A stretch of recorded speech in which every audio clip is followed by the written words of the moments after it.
Hello friends, Heidi here from Rain Country. God is good all the time. And today I'm going to be talking about zucchini preservation and all the many ways that you can use it. Now seems like every year I do a zucchini preservation video, but the reason I always do a new one is because things change, and the more I discover new ways to do things and ways that I find I like better than the way before, then I got to keep you updated. And besides, I always have new people coming in, and now that we're into zucchini time of the year, I'm sure there's a lot of people out there that might even be new to my channel that are looking for more creative ways to use up their zucchini. And in case I forget to say it at the end, listen through the video first and then come in if you have any ideas that I either forgot to mention or just don't even know about. Go ahead and mention those below, because we're all always looking for great ways to use up the plethora of this wonderful vegetable that most of us can grow quite easily in our garden. So the first thing I want to talk about is preservation. Then I'll get on to how I use it, because I need to talk about the different ways I use the way I have it preserved. So my current favorite way to preserve zucchini now is to dehydrate it. Flat out just dehydrate it. And my favorite form to dehydrate it in is these smaller pieces like this, and diced up and then dehydrated, because I find I have a lot more uses for it like this. My previous favorite way to dehydrate was to slice it into discs and then cut each disc in half and freeze it like that. While this is great, and I might still do some like this, this is really good for using in stir fries. You would want to rehydrate it a little bit first and then add it to your stir fries. And that's one really good way to use that. And also good for using in layering in casserole dishes, anywhere you want to rehydrate your zucchini and to layer it into something, which I'll talk more about later. But again, I find the smaller diced up pieces, not only do they dehydrate quicker, they just give me a lot more ways I can use it. And again, I'll talk about that more later. But before I was doing that, the other thing I really like to do, which I probably still do on occasion, but only in jars, because I'm getting away from Food Saver and the plastic bags, partly because I'm fed up with plastic and partly because I'm fed up with Food Saver.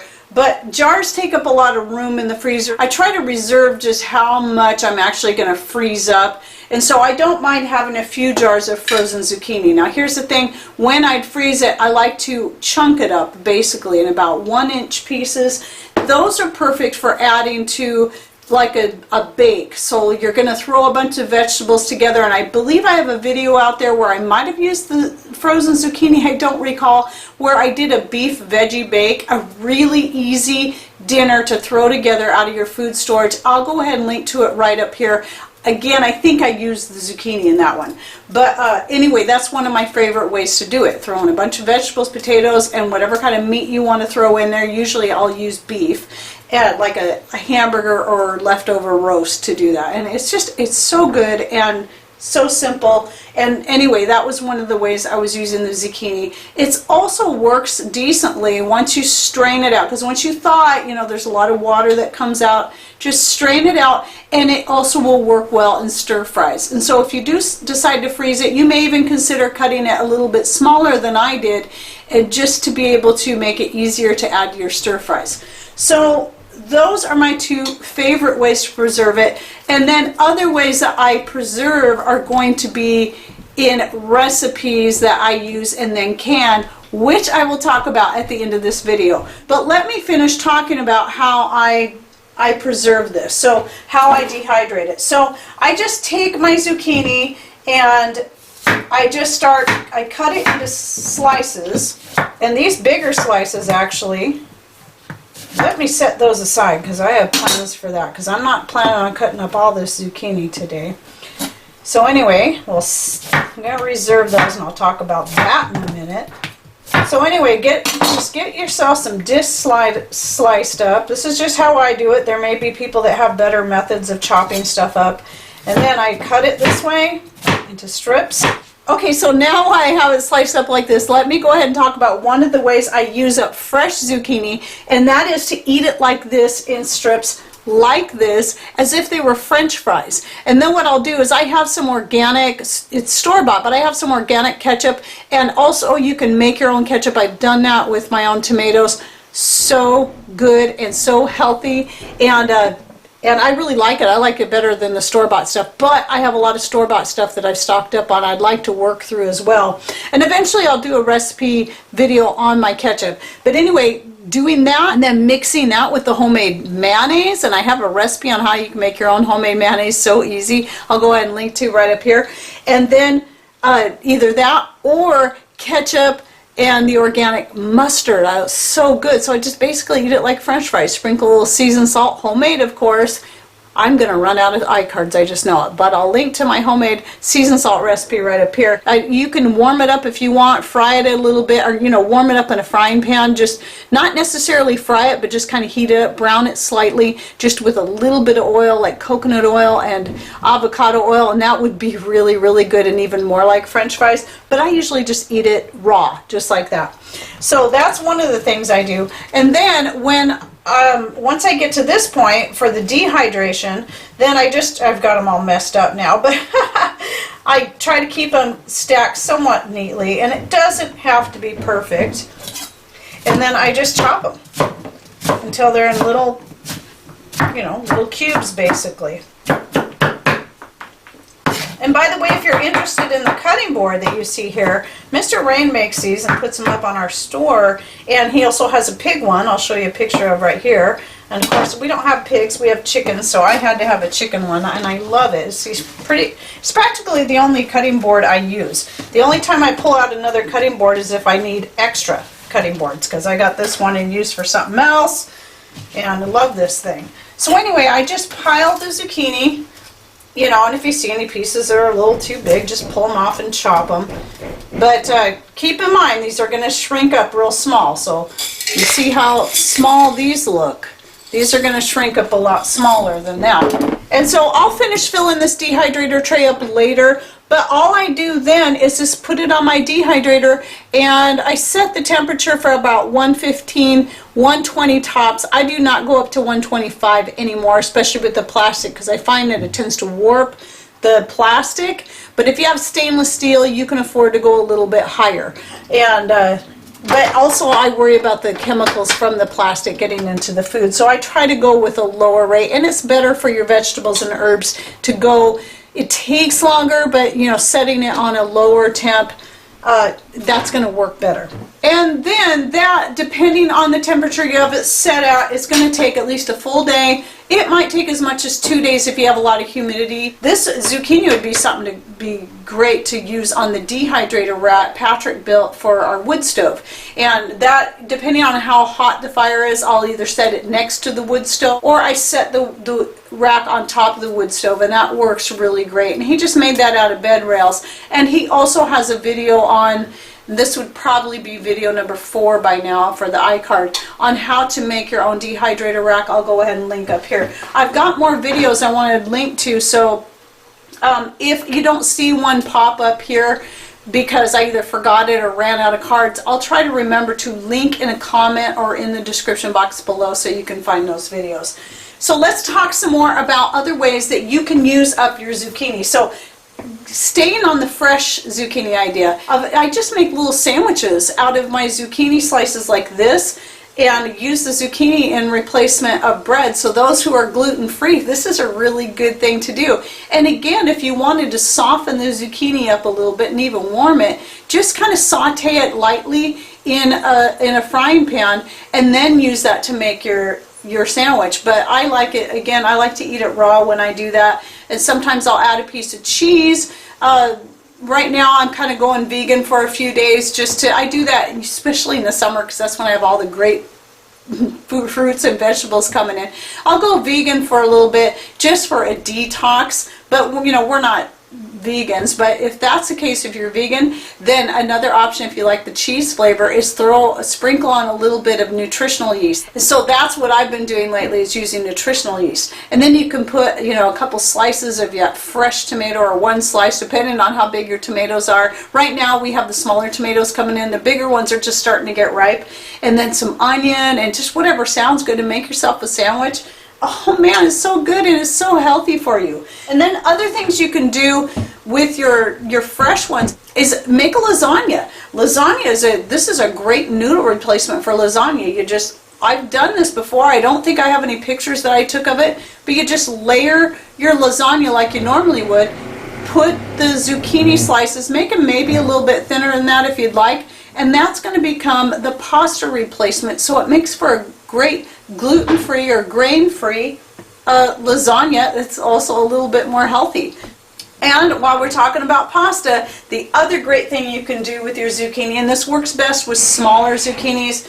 These aren't huge by any means. I'll have some that will get much bigger than this for sure, but usually a little smaller than this, is to make your own zoodles, and that is zucchini noodles. And I'm sure you've heard of that. I've got one of those little small hand ones, and you just kind of twist it in there. Another great way to do it, you can buy one of those zoodle pasta makers, and to me that just takes up too much room, and I'm not willing to buy that. But I've done this before, where I've simply taken my peeler and just peeled it and just made noodles out of that. Now they can end up kind of wide if you cut your zucchini into smaller, you know, so it's not so wide, and then just shave it like that, and then you can have some noodles, and then you just cook them up. It doesn't take long. You want to strain them really well. And then another way I will use up my fresh zucchini, it won't be fresh after I'm done, but it's one way I can preserve it, is making my own homemade relish. And so what this is basically a green tomato zucchini relish.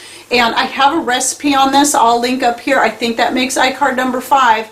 And then I also have a recipe on how to make your own salsa verde. And a lot of times I will like to add zucchini to this too, because it adds a little more of that darker green in there as well. And just another great way to use it up. But obviously mostly I've got tomatillos from my garden in here. And so I will link to this one somewhere, either in the comments below, in the description box, or in the end card. So that's another way you can use it. This is actually from 2017, the salsa verde, and the relish is also from 2017.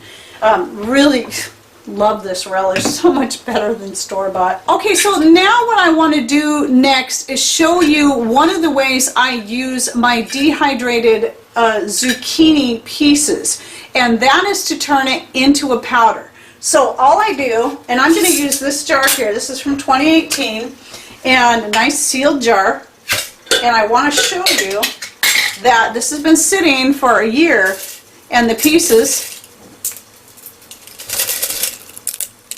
are still very, very crunchy. And so they stayed, this was using the brake bleeder method to vacuum seal the jar, and it sat in there like that for a whole year. So you do want your zucchini pieces very dry like this if you're going to turn it into a powder.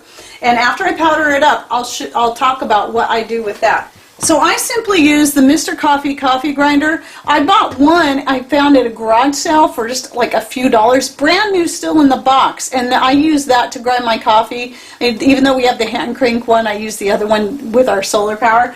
But this one, I bought a second one because I like the other one so much, and I wanted to have one that was reserved just for coffee. Bought a second one just for doing things like this, like making beet powder and zucchini powder, which I like to call Z powder. And anyway, so that's a good idea. I'll go ahead and link to this coffee grinder below if it is still available on Amazon. And so you just sprinkle that in there, and then just turn it on and turn it into a powder. Okay, and look at that, woo, very powdery. Got a cloud. Oh, I made my dog bark. That's enough, Cody. Then make sure you got a canning jar with a, it'll make it a lot easier to pour in there if you've got your canning funnel. And then just put it in there. And you might, oh, no clumps. Okay, that shows there was absolutely no moisture in there. And I'm not going to fill all this up right now. And then you can simply use, a regular canning lid with the band. You can use a recycled peanut butter jar lid. I used to buy the organic peanut butter from the store here, and we had the lids like these that fit on the mostly on the Kerr jars, and I find they don't fit as well on the ball jars. They're harder to get. They just don't want to catch the threading right, but on every other pint-sized jar, they work just fine, and Kerr is one of them that works well on.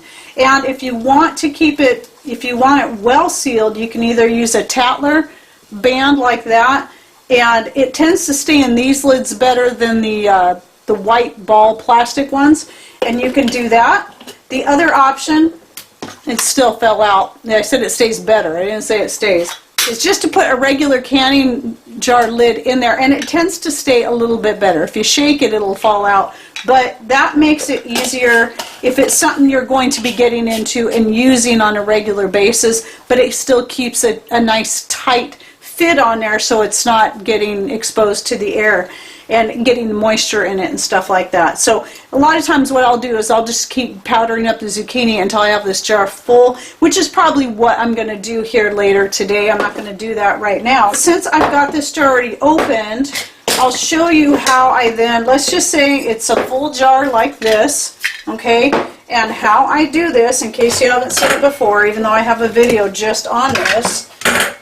Once I got my zucchini all dried up, which I'll probably be storing it in jars like this because I like to put up a lot. And by the way, this one's been opened for a while. I've been working at it, and I don't keep resealing it. It just, the zucchini is still very fresh regardless. Anyway, then I just take my brake bleeder, which I'll link to this whole get up below, and I pump that up to 15 psi, and then I usually go up to about 16 or 17 just to make sure I've got a good seal. And there we go, it's sealed, okay?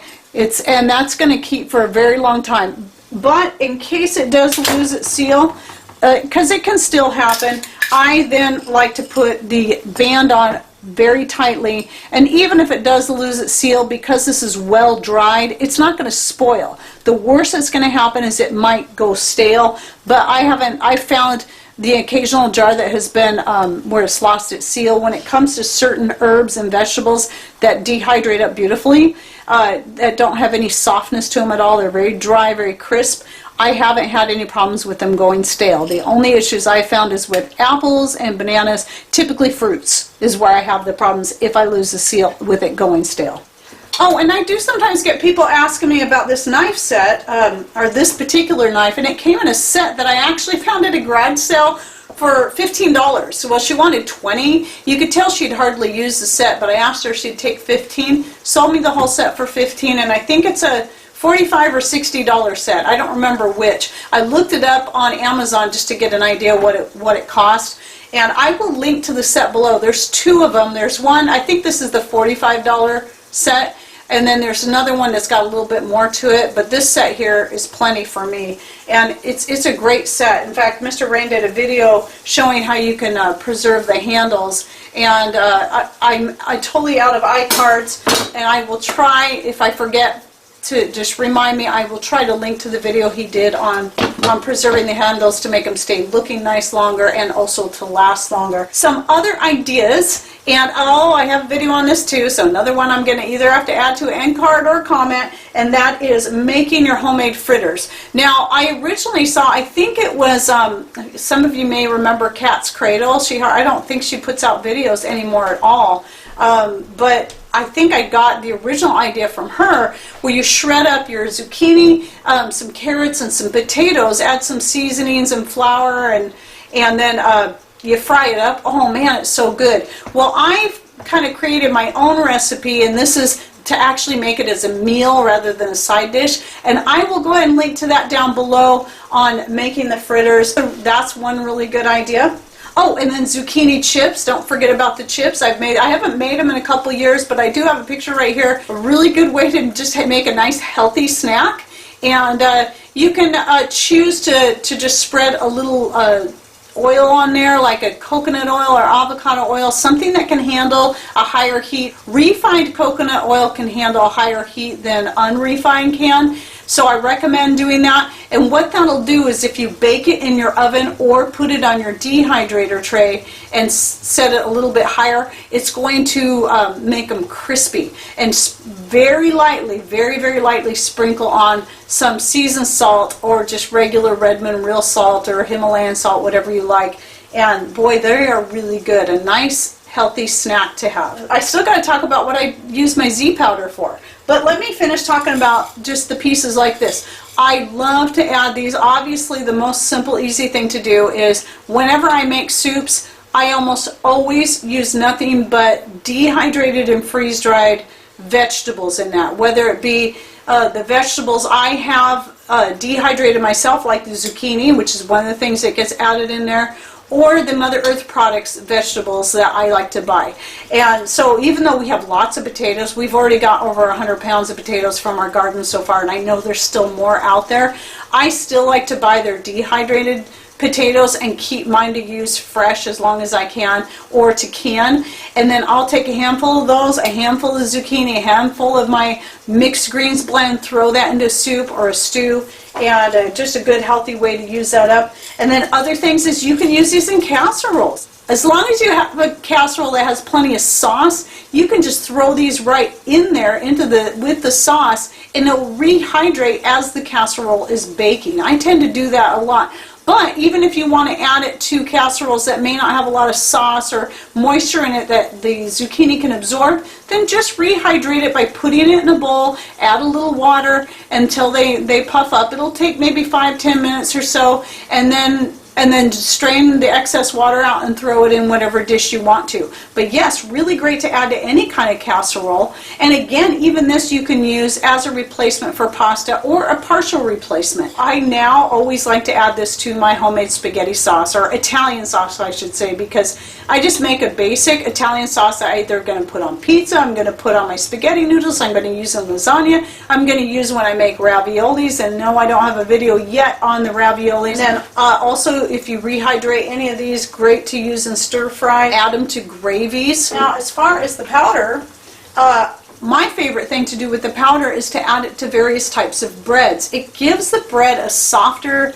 consistency and just adds more nutrition. So use it as a partial flour replacement. This wouldn't work as a complete flour replacement. You would still need something else. So if you're looking for something gluten-free, you would still want to use like a rice flour, buckwheat flour, or something else in there. But the zucchini powder, you know, we've all heard of zucchini bread. You know, we've all probably made zucchini bread with the shredded zucchini. But this is a way you can easily add the zucchini to just about anything. It'll give it a slight green color, but not that much. And so I've got pictures here. The hamburger buns I made, I have a recipe on that you can find. I'll try to remember the link below. How to make your own hamburger buns, and I added the Z powder to that. And then also making pancakes, so good in pancakes. Any kind of yeast bread. I haven't made cinnamon rolls in a long time, but I would totally add this to cinnamon rolls. And so next time I make cinnamon rolls, I plan on adding the Z powder to that. I've added it to biscuits. You can also add it to muffins. Anything that you can think of, any kind of bread. Just be careful on the amounts you use. Check out that hamburger bun video that I did, and you can see the ratio that I use there. And though I haven't tried this yet, I would think it would also, the powder would also work great as a thickener for gravies and different things like that if you want to give it a try. I'm pretty sure I'm leaving something out. Now, I've never tried to make zucchini pickles, but I know people do that. Please remember to put your comment below so that we can all learn from you too, and we can all share our different ideas and experiences with zucchini and how to use up our great abundance, or even your favorite way to preserve your zucchini. Okay, well, I hope you enjoyed this video and it helped you out there, gave you some fresh ideas. Thanks for watching. Take care and God bless.